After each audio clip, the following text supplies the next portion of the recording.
Hola amigos, hola amigas, hola amigues, estamos una vez más aquí en nuestro segmento de las entrevistas. Ahora tendremos una invitada especial que nos visita desde Quibdó, ¿no es cierto? Desde Chocó, y es todo un placer para nosotros poder tener esta conversa, y ustedes en el desarrollo de la entrevista van a darse cuenta de la potencia, de la experiencia y de la reflexión que tiene María Fernanda. Por lo tanto, vamos a disfrutar, como hemos venido disfrutando de todas nuestras anteriores entrevistas. Así que les damos la bienvenida y esperamos que disfruten de este momento. Bienvenida, María Fernanda, a este espacio que es la Universidad Intercultural de Pueblos y Nacionalidades Amauta Iguasi. Muchísimas gracias. ¿Sabes lo que significa Amauta Iguasi? No, me gustaría. Amauta Iguasi es una palabra quichua, quiere decir la casa del saber. Okay. Es muy poético, y creo que para este proyecto, que es de la Universidad Intercultural Amauta Iguasi, pues es bonito que una universidad se llame eso, ¿no? La casa del saber, mucho más así en quichua, que es la Amauta Iguasi. ¿Puedes pronunciar Amauta Iguasi? Amauta Iguasi. Perfecto. Bien, entonces arrancamos. Voy a leer una breve biografía, no porque su biografía sea breve, solamente porque necesitamos conversar, y entonces, porque si no, me voy la mitad de la entrevista hablando de su biografía. Por lo tanto, es administradora de empresas de la Universidad Libre con sede en Cali. Es especialista en gerencia comercial de la Universidad Javeriana de Cali, especialista, y aquí viene lo interesante, especialista en estudios afro-latinoamericanos y caribeños de la Universidad Claxon. Es representante legal de Muntu Bantu Fundación, que es una fundación social afrocolombiana. Es también directora del Centro de Memoria, Documentación y Materialidades Afrodiaspóricas, ubicado en Quibdó, Chocó, desde el 9 de septiembre del 2009.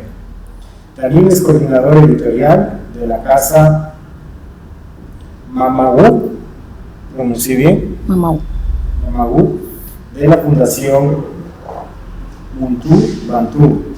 Es coordinadora del proyecto, y esto a mí me ha llamado mucho la atención, por lo tanto sobre este punto vamos a hablar más luego. Es coordinadora del proyecto Despojo en las Américas, la extracción de cuerpos, tierras y patrimonio desde la conquista hasta el presente, que desarrollaron en alianza con la Universidad de Pensilvania y la Fundación Andrew Mellon, con el grupo de investigación de la iniciativa Futuros Justos. ¿Qué te parece si nos cuentas más bien de qué va el tema de la fundación, qué es lo que hace, cómo se fundó, que además es un nombre como bastante significativo, Muntu Bantu o Bantu Muntu? Muntu Bantu. Muntu Bantu. Bueno, efectivamente, mi nombre es María Fernanda Pérez Ramírez.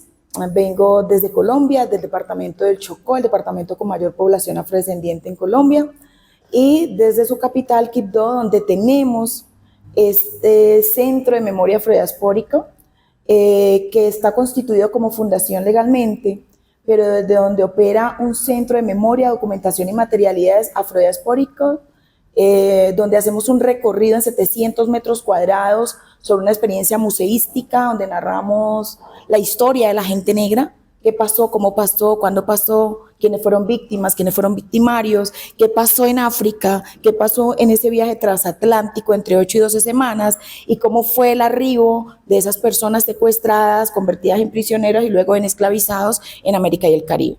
Eso lo narramos en aproximadamente 2 horas y media, en estos 700 metros cuadrados, donde contamos con 7 bodegas del barco negrero, pero este es un barco negrero para la emancipación, para la liberación de la mente, para la deconstrucción de las historias hegemónicas, de las historias machistas, racistas, sexistas, patriarcales, donde efectivamente nosotros como centro de pensamiento, como centro de investigación, así como esta universidad, también tenemos un nombre que identifica, porque eso hacen los nombres, identificar, representar, significar.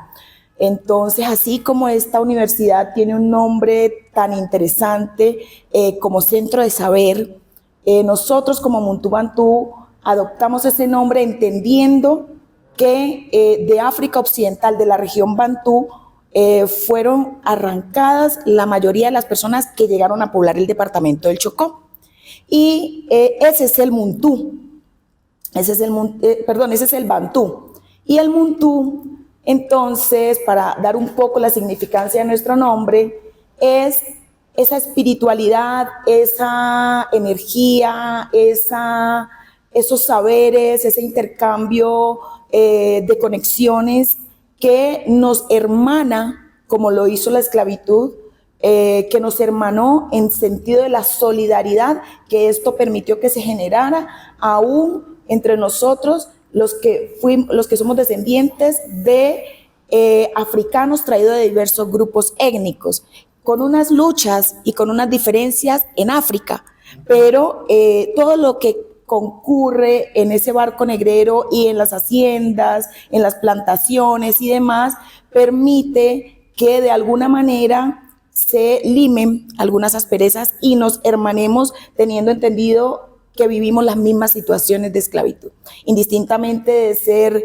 de un grupo étnico o de ser del otro, de ser de una región o de la otra. Por eso nuestro nombre entonces Muntu Bantú, para significar como el Bantú, el ser humano, el hombre en singular, y yo hago ahí una acotación, soy completamente contraandrocéntrica, entonces por eso nos centramos en el ser humano y no en el hombre. Y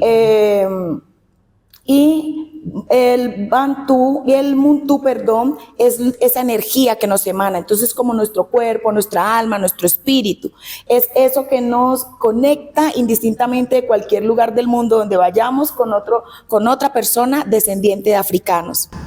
Qué bonito, ¿no? Y claro, hay muchos puntos aquí que me gustan y que quisiera hablar brevemente para que luego tú puedas profundizar, ¿no?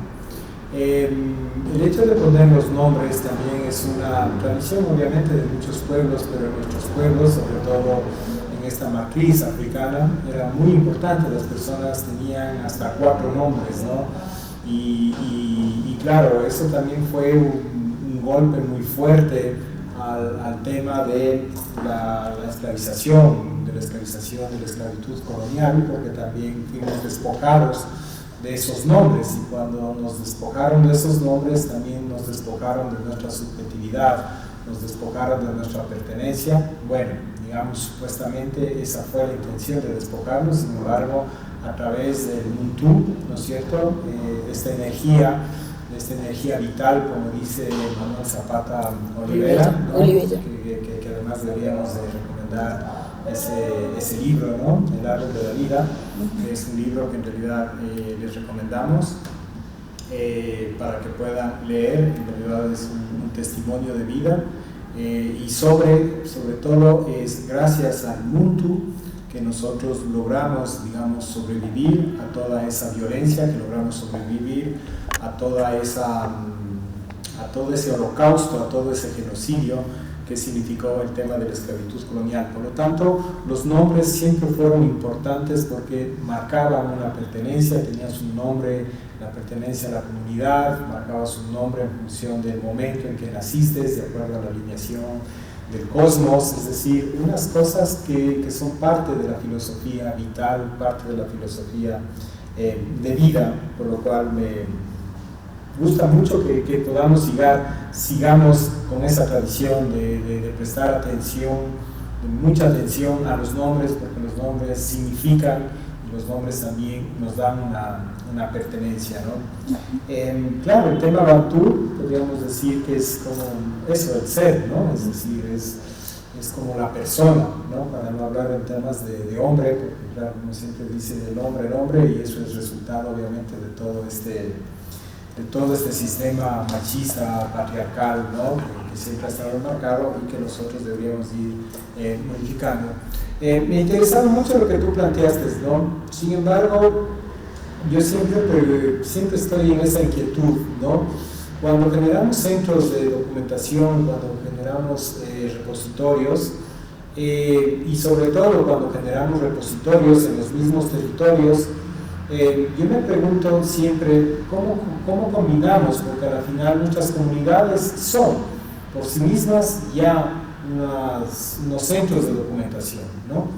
Solo que tienen, digamos, otro formato, otra infraestructura, no están en una infraestructura de un edificio, de una casa, sino están en el territorio, pero está ahí la memoria, y está ahí esa memoria del largo aliento, del mediano aliento, del pequeño aliento también con las nuevas generaciones, ¿no?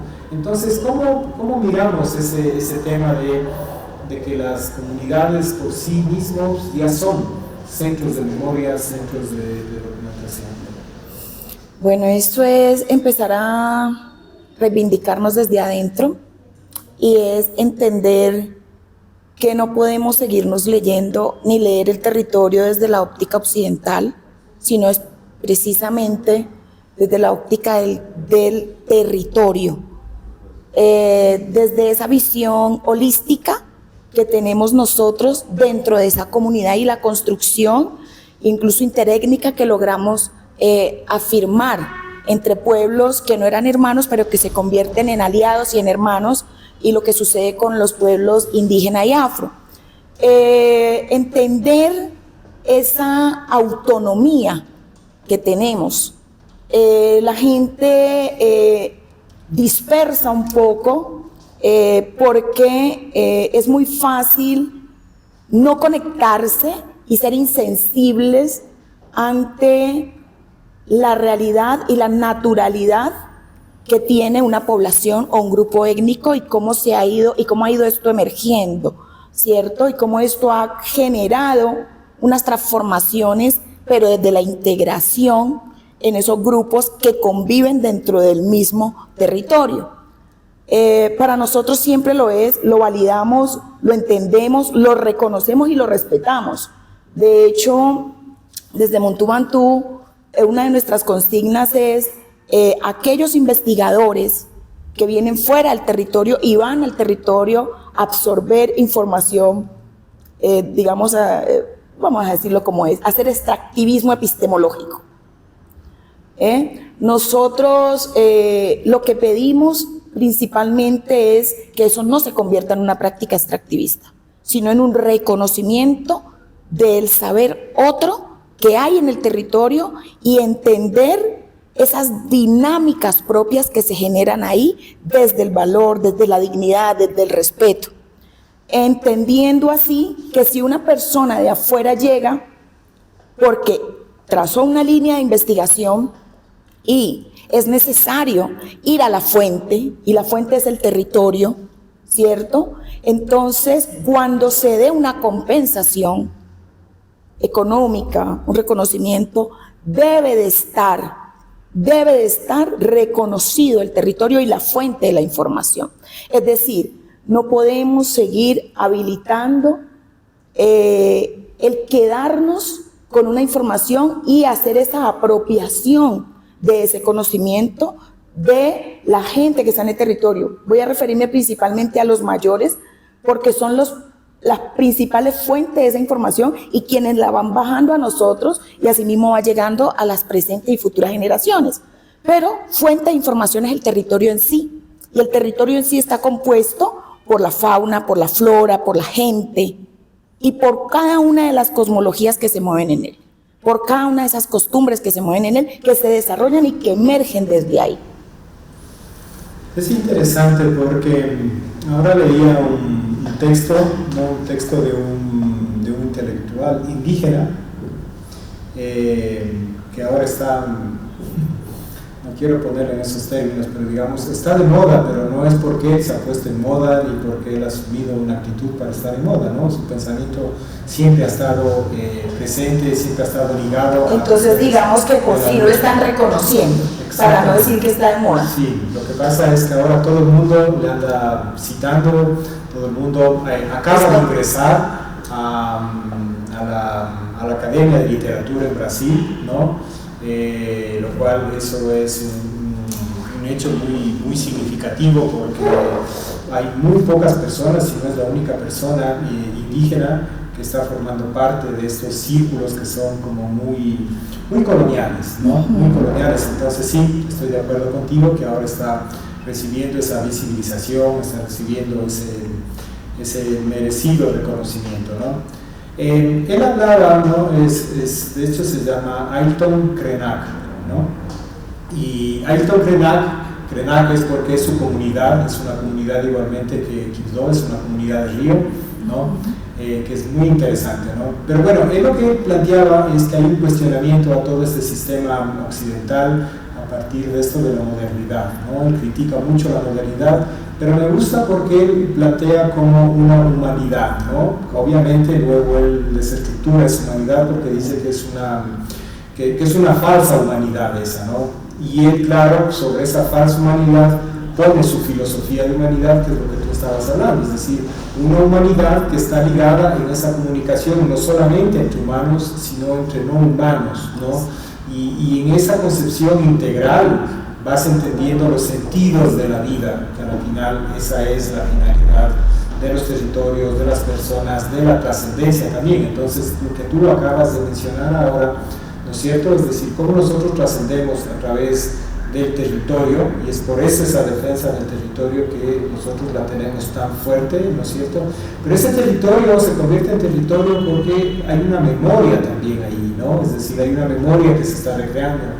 Y hay no sé si tú conoces, pero aquí hay un maestro, ¿no? Existió un maestro, Juan García, yo no sé si está bien, ¿no? Si no está bien me disculpan, pero siempre comparo que tienen muchas cosas en común con Manuel Zapata Olivera, ¿no? Tienen muchas cosas, sobre todo en un pensar muy profundo, ¿no? Y entonces el maestro Juan García siempre planteaba que de siembras culturales, ¿no? Y él decía que cuando nuestros antepasados, nuestras antepasadas vinieron, claro, vinieron desnudos, ¿no? Vinieron con su cuerpo, pero con una memoria, con una cabeza llena de elementos que sembraron en el territorio, ¿no? Entonces sembraron los personajes míticos, sembraron en nuestro caso las cuestiones de la tunda, ¿no es cierto? Sembraron el Riviel, sembraron todos estos personajes en los territorios, ¿no? Entonces, no sé, quería contarte esto para que tú puedas seguir hablándonos de esta relación entre lo que es hacer el ejercicio de documentación, pero añadiendo un elemento que dentro de tu pequeña biografía que leímos estaba algo interesante, que generalmente no es muy común, porque no meten el cuerpo, es decir, muchas de las veces solamente se plantean la documentación, los archivos, los documentos, las partidas de nacimientos, ¿no?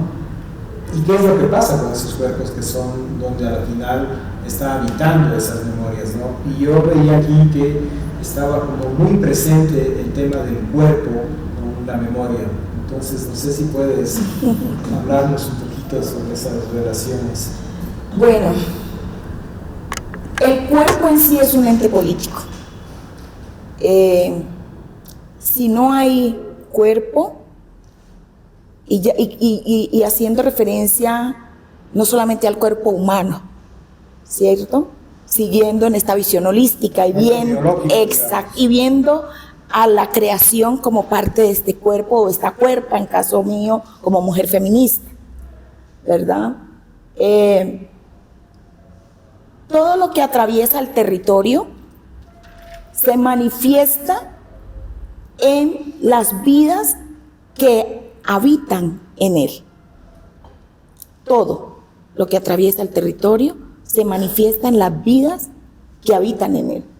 Ese proyecto, que es al que tú te refieres, de Despojos en las Américas, cuando hablamos de los cuerpos, hablamos del despojo de la naturaleza, es decir, hablamos del ecocidio, hablamos del feminicidio, cuando hablamos del despojo en el cuerpo de la mujer, hablamos de el el epistemicidio, ¿cierto? Hablamos de, podríamos decirlo, no sabría cómo enunciarlo aquí, pero ese borramiento o esa negación o ese impedimento a desarrollar nuestra propia espiritualidad y la conexión con el territorio y con todo lo que sucede. Cuando llega, y te lo voy a plantear desde el ejercicio que hicimos con el extractivismo de las riquezas minerales en un territorio del Chocó como Andagoya, donde llegaron dos industrias americanas a arrasar con esas riquezas desde afuera y desde su visión de modernidad, desde un proyecto, nación, de colonización, de subyugación. Entonces no solamente se llevaron las riquezas minerales del territorio, sino que arrasaron con la riqueza ambiental del territorio, arrasaron con la vida de la gente, arrasaron con la fauna, porque esa acción extractivista generó unas consecuencias devastadoras y ya se perdió la calidad de vida en ese espacio. Tanto así que no hay oportunidades en este momento para que ese territorio se convierta nuevamente en un territorio fructífero, ¿cierto? Y está rodeado de agua, pero está rodeado de agua contaminada. Está rodeado de un ambiente contaminado. Y eso permitió que además se generaran problemas sociales ahí mismo, porque con las grandes empresas mineras y con todo su personal que trajeron desde afuera, entonces se generaron unas violencias sexuales, se generaron unas guerras en el territorio, porque siempre encontraron quien les sirviera y se pusiera en contra de su misma gente.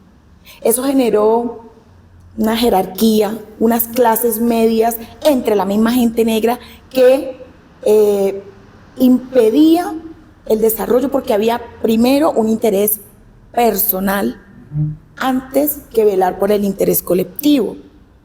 Cuando hablamos de este extractivismo, entonces estamos hablando del extractivismo de la vida misma y todo lo que deja esto, que además de ser un territorio, como te digo, que es completamente improductivo a hoy, todos los problemas sociales que se generan y que se siguen generando a partir de ahí, pero además que está documentado en los archivos y que además lo estamos viendo a la actualidad y lo estamos viviendo y estamos sufriendo las consecuencias y estamos viendo la afectación no solamente para Andagoya, sino para el Chocó en general. Esas condiciones que al final son condiciones de muerte, ¿no? Es decir, que eso hace que todo este proyecto civilizatorio que partió desde las épocas de la colonia, con las cuestiones de la esclavización, nunca terminaron con los estados-nación. Más bien lo que hicieron es tener una continuidad a través de esta estructura de los estados-nación y todo lo que tú acabas de narrar, que son problemas que no son propios, digamos, del territorio afrodescendiente de Quibdó, del Chocó, sino son de todos los territorios de los afrodescendientes, ¿no? Entonces, y de la población también indígena, ¿no? Y no es una coincidencia, ¿no? No es una coincidencia que todas estas prácticas extractivistas, todas estas prácticas de violencia que terminan alterando toda esa cosmovisión, todos esos cosmosentires, todas esas filosofías, ¿no? Nuevamente nos vuelven a poner en peligro, ¿no? Es decir, nosotros siempre hemos estado, digamos, entre esos filos, entre la vida y la muerte, ¿no? Y seguimos estando ahí. Entonces la pregunta que me surge ahí es, ¿qué esperanza es la que queda?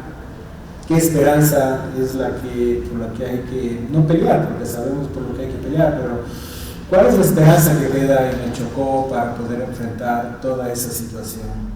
Yo creo que no es una esperanza solo para el Chocó. Yo creo que es una esperanza para América Latina y el Caribe, y es poder deconstruir el discurso hegemónico, esclavista, racista, neocolonial, además. Es decir, con sus nuevas formas de colonialismo. Y esto lo hacemos únicamente cuando empezamos a trabajar desde adentro para deconstruir, pero también cuando estamos en esos entes de poder y empezamos a desestructurar. Es urgente, que cada encuentro, que cada reunión, que cada acción que realicemos se convierta en una agenda de acciones a realizar, en unas tareas que podamos medir luego ese impacto para poder mitigar poco a poco el daño. Poco a poco tenemos que irlo mitigando. Y algo por lo que desde Montubantú venimos propendiendo es por descolonizar la academia, porque si no vamos a seguirle entregando al mundo profesionales con una visión extractivista, neocolonialista, racista, sexista, machista, que va a seguir reproduciendo efectivamente esos mismos estereotipos. Y eso va a ser entonces imposible luego de terminar. Es decir, tenemos que transgredir eso. Tenemos que tomar una postura donde desde adentro de la institución académica empecemos a velar por por deconstruir el sistema neocolonial, el sistema androcéntrico, el sistema racista, el sistema homogénico, ¿ya? Es urgente entender que no podemos seguir pretendiendo traducir los lenguajes otros a un otro lenguaje. Es decir, Occidente, cada que saca un nuevo conocimiento es un otro conocimiento, pero los nuestros son conocimientos otros, porque no están legitimados especialmente por ese parámetro que exige la academia occidental. Jamás vamos a deconstruir, y hay una frase de Audre Lorde que me encanta: las herramientas del amo nunca van a desestructurar la casa del amo. Y es lo que estamos haciendo desde la academia: replicar y replicar y replicar lo mismo, y hacer esfuerzos como un hámster, rodar y rodar y rodar, pero no avanzar, porque no nos hemos atrevido a transgredir a la academia occidentalizada y a darle el valor a esos conocimientos otros. Voy a quedarme con la frase de Audre Lorde, si se puede desmantelar la casa del amo con las mismas herramientas, ¿no? Y yo hablaba hace poco y ponía la experiencia del cimarronaje, ¿no es cierto? Que creo que muy bien el cimarronaje entendió que había que salir de esa casa del amo si es que se quería vivir, si es que se quería tener libertad, ¿no?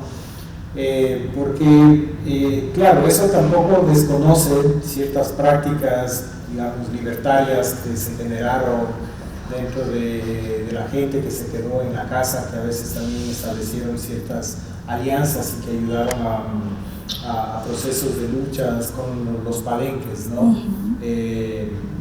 No se desconoce eso, ¿no? Pero definitivamente esa paradoja, si la trasladamos al tema de la academia, claro, siempre nos está generando, digamos, esa gran pregunta, y tenemos que salir de la academia para transformar o para poder solventar, para poder continuar con nuestros conocimientos y saberes, o necesitamos transformar la universidad para que pueda tener cabida de estos otros saberes, de estos otros conocimientos, como tú bien lo has planteado, ¿no? Es como, entendemos bien lo que es el proceso casa adentro, ¿no es cierto? Que hay que fortalecer casa adentro todos estos procesos de revitalización, estos procesos de revalorización, ¿no? De nuestros saberes, de nuestras mayoras, de nuestros mayores, ¿no? ¿Y qué pasa con el casa afuera, no? ¿Qué pasa con el casa afuera? Y sobre todo, ¿qué pasa con el casa afuera cuando tienes todos estos condicionamientos que están amenazando a la comunidad, están amenazando al territorio, están amenazando a nuestra población? ¿Qué hacemos? Es una dicotomía, pero tenemos un reto enorme, y el reto es con la misma fuerza trabajar en los dos espacios, porque a nosotros no nos está permitido cerrar los dos ojos mientras dormimos. A nosotros no. Fuerte eso, ¿no? Entonces, mientras, además, considero yo que debemos empezar a valorar el papel que tenemos cada uno en este ecosistema. A veces creemos que todos debemos hacerlo dentro de la academia, pero no. Hay activismos que se hacen desde el territorio.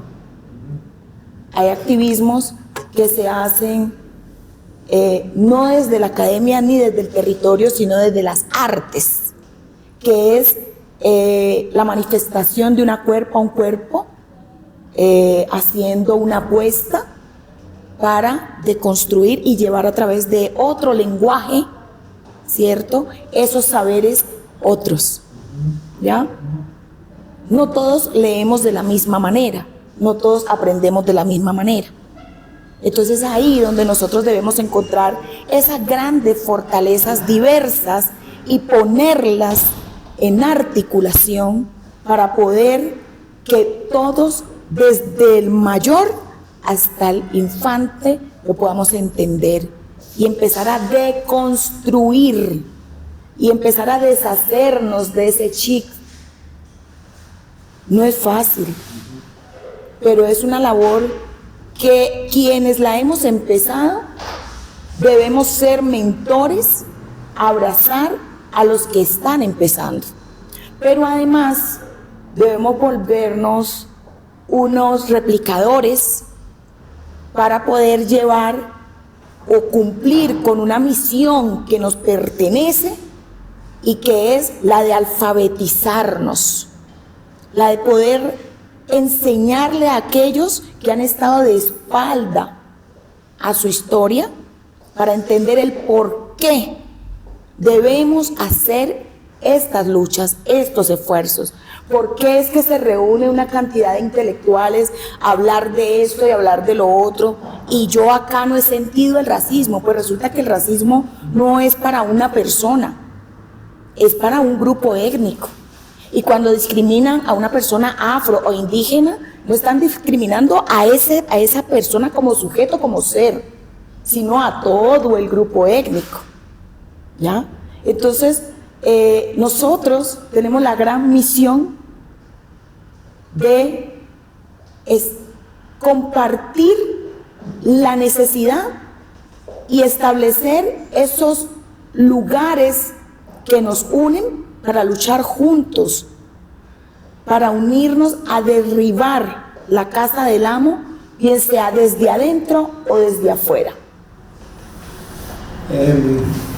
Muy bonito, muy sentido eso que acabas de decir. Y se me vinieron las palabras, siempre se me vienen las palabras del maestro Juan García, ¿no? Y él siempre planteaba que hay que desaprender, ¿no? Y claro, lo que decía el maestro Juan era lo que había venido trabajando de la memoria. Por lo tanto, todo esto no son palabras de Juan García, sino son palabras de los mayores, de las mayores, ¿no? Y él siempre hablaba del desaprender como esta forma de confrontar, como esta forma de luchar. Si quieres, como esta forma de descolonizarnos, ¿no? Y él decía, hay que aprender todo lo ajeno, ¿no? Y entonces si uno empieza a deconstruir todo eso, dice, claro, cuando dice desaprender lo ajeno, quiere decir que a nosotros nos impusieron algo ajeno en nosotros mismos, que es lo que hay que desaprender a través de la escuela, a través de diferentes mecanismos y dispositivos, ¿no? Pero dice, hay que desaprender lo de afuera para reaprender lo propio, ¿no? Es decir, es también como abrir un espacio dentro de nuestras subjetividades, sacándolo de afuera, para que vuelva a ocupar nuevamente lo propio, ¿no? Y él dice, a veces es mucho más doloroso el reaprender lo propio, ¿no? Y él dice que es mucho más difícil el reaprender lo propio porque eso duele, porque estás aprendiendo algo que ha sido negado históricamente, ¿no? Y entonces, claro, eso casa dentro, pero si trasladas esto en nuestras escuelas, en nuestros sistemas de educación afroecuatoriana, de educación cimarrona, como son términos que nosotros los llamamos aquí, estamos llevando a nuestros niños, a nuestras nuevas generaciones, a un proceso de decolonialidad, un proceso de desaprender, y creo que desde el desaprender nosotros podemos nuevamente como volver a desestructurar esa casa del amo, porque ya desestructuramos una vez esa casa del amo.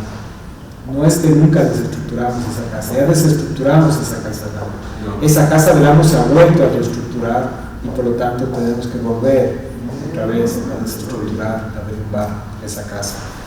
Me gustaría que volvamos como finalmente, porque ya estamos como cerrando, me gustaría que volvamos al tema de la cuerpa, ¿no? Y nos puedas comentar todo esto que hemos venido conversando, cómo estos feminismos, ¿no? Están interactuando en las organizaciones, están interactuando en los chocos, cómo se están repensando también este tema de los feminismos, cómo el rol de las mujeres, cuéntanos un poco sobre eso. Bueno, todavía hay un reto enorme. Hay un reto enorme porque como mujeres históricamente silenciadas y cosificadas, además hipersexualizadas, no es fácil, es muy doloroso. Es muy doloroso entender el legado que nosotras portamos. Además de ser descendientes de africanos, somos mujeres descendientes de africanos. Y somos mujeres descendientes de africanos con condiciones empobrecidas. Y digo empobrecidas y no pobres, porque nos han empobrecido, ¿ya? Pero debemos empezar a romper ese silencio.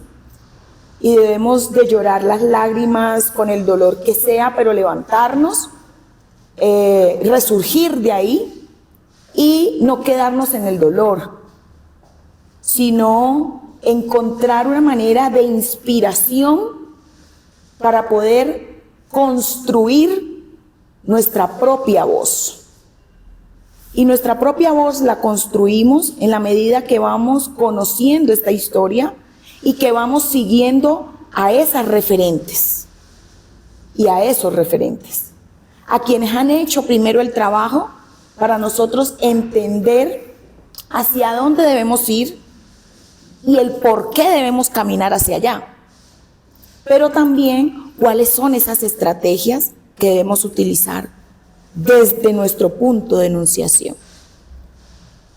Como mujer negra, cuento mi experiencia hablando desde esa cuerpa, lo que me incomodó a mí para levantarme un día y ponerme de frente al tema afro y reconocerme como una mujer afrofeminista y no quedarme en el dolor de lo que ya pasó, pero traer eso que ya pasó como un combustible que me da la energía para poder desestructurar lo que estoy viendo en la actualidad. Y eso me permite entonces identificar cómo hemos sido borradas, invisibilizadas y calladas las mujeres negras históricamente en Latinoamérica y en el Caribe. Cómo además hemos sido abusadas, pero no quería tampoco quedarme ahí, sino empezar a buscar maneras de transformar eso. Y entonces es ahí cuando decido empezar una investigación de cómo están narradas las mujeres negras en los espacios de memoria, en los espacios museísticos, en la sociedad y específicamente en esos lugares donde ellas hicieron construcción epistemológica, pero que son solamente reconocidas porque cocinaban bien y lavaban bien la ropa, es decir, en las haciendas y en las casas esclavistas, ¿ya? Entonces empezamos a ver cómo han sido narradas y efectivamente no han sido narradas. Están invisibilizadas, sido no narradas, borradas. Entonces, como cuerpo de mujer negra, afrofeminista, reivindicando el legado de mis ancestras, yo me paro y digo, yo voy a empezar a hacer esta tarea y voy a empezar a hacer esa investigación donde quiera que vaya, a identificar cómo es que fueron ellas o cómo estamos siendo narradas ahora, y a transformar eso y a empezar a construir ese discurso y a narrarlas para honrarlas, para traer su memoria a nuestra memoria.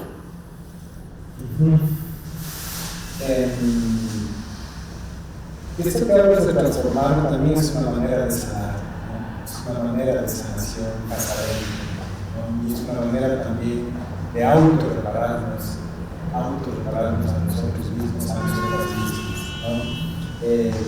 Y obviamente hay una dinámica intencional de producción de no existencia.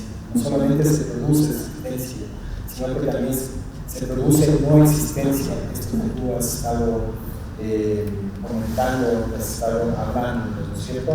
Entonces, por lo tanto, también nosotros, desde nuestros recursos, de lo que dice Santiago Arboreda, desde nuestras suficiencias íntimas, ¿no es cierto? Como todo ese repositorio de resiliencia que nosotras tenemos, ¿no es cierto? Empezar a producir existencia.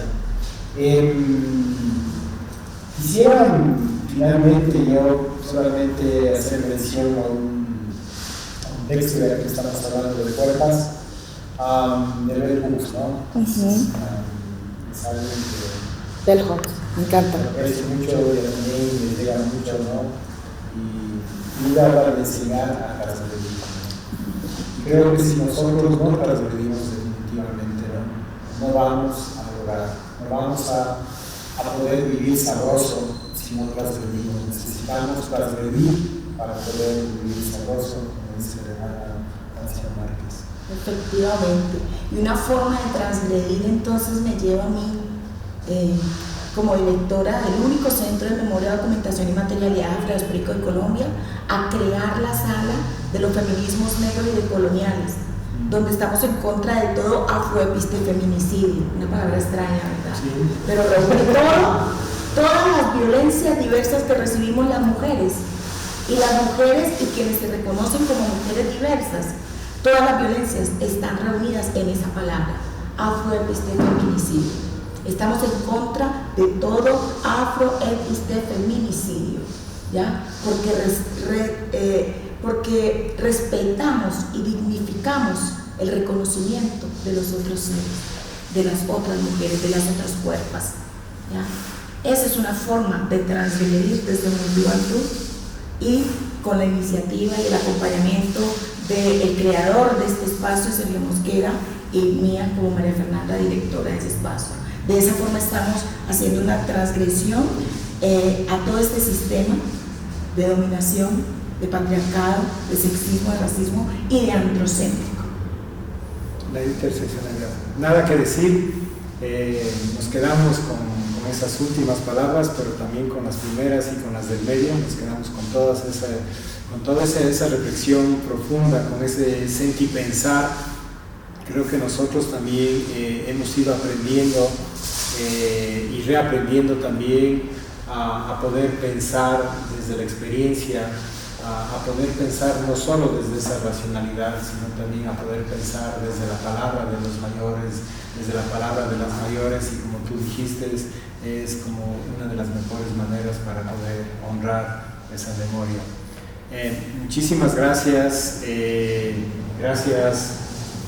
María Fernanda, ha sido no solamente placentero, sino que también ha sido un aprendizaje toda esa fuerza, de toda esa claridad de pensamiento, toda esa claridad de trayectoria que tienes. Así que muchísimas gracias, gracias por estar en Ecuador. Debo finalmente recordar algo que debí decir al inicio.